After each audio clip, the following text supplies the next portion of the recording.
First one is Kingdom Plantae. So what do you mean by Plantae? You all know that we are surrounded by so many varieties of plants. So what are the characteristic features of plants? First one is they are eukaryotes. So they have the well-defined nucleus and they are surrounded by the nuclear membrane, and also membrane-bound organelles are present in the plants.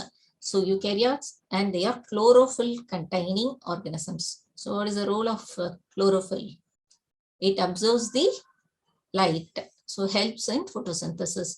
So eukaryotic chlorophyll containing organism, and the other characteristic feature is the cellulosic cell wall. Cell wall is one of the characteristic feature in plants that differentiate it from the organisms in other kingdom. Animals do not have cell wall, but plants have the cell wall, and it is made up of cellulose.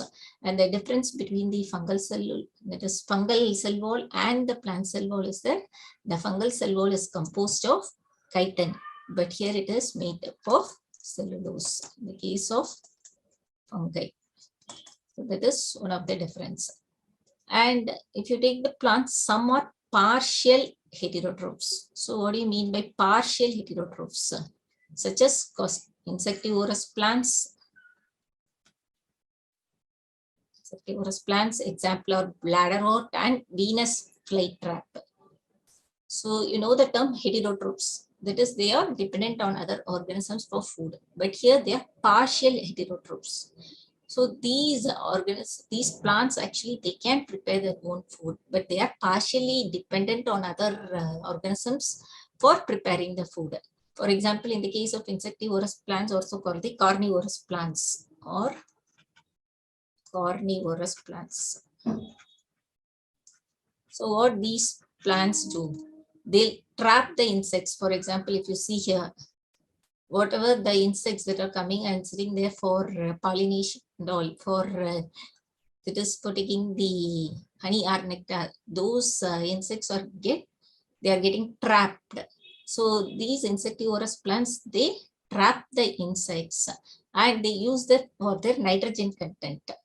Actually, these insectivorous plants, they grow in a type of soil, that is muddy soil, where the soil is deficient in nitrogen. So they get their nitrogen from these trapped animals. Get nitrogen from the trapped insects.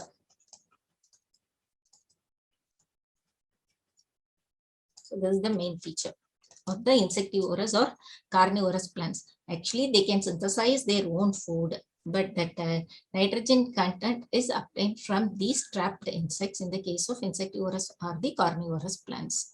And some plants are parasites. So what do you mean by parasites? They are dependent on other living organisms. That is, they can live only in the host animal with the help of the host. Example is Cascata.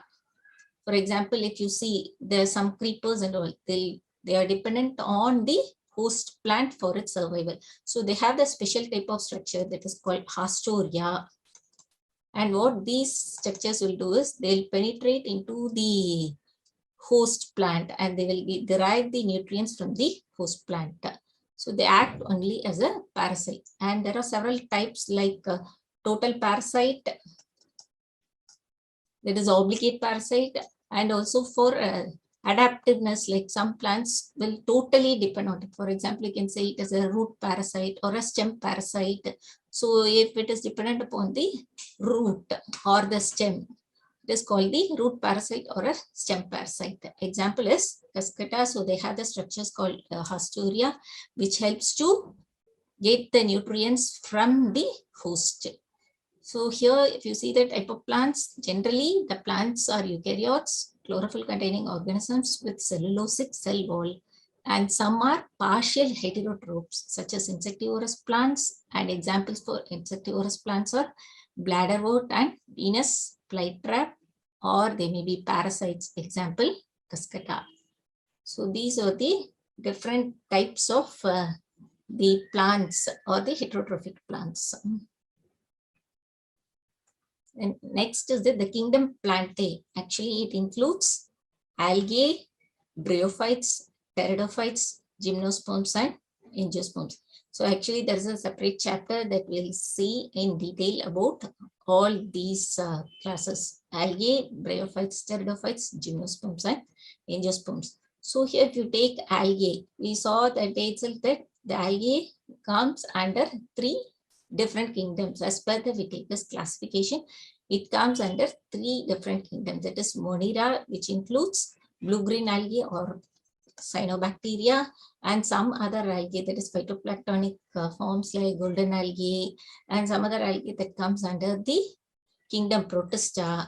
And here this Plantae, it includes green algae, brown algae and red algae. So depending upon whether it is unicellular or the multicellular, there are various types of algae. So algae is categorized, that is different types of algae comes under different kingdom.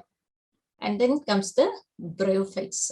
So bryophyte, there's an, actually when you go up in the series, what happens? This is very primitive and aquatic organisms, and slowly they are evolving it into terrestrial forms. So when you come to angiosperms, here they are the most evolved species.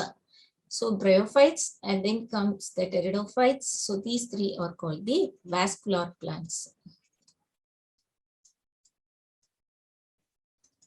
So there is a gradual evolution, algae to angiosperms. So we'll see in detail about the characteristics of each of this classification.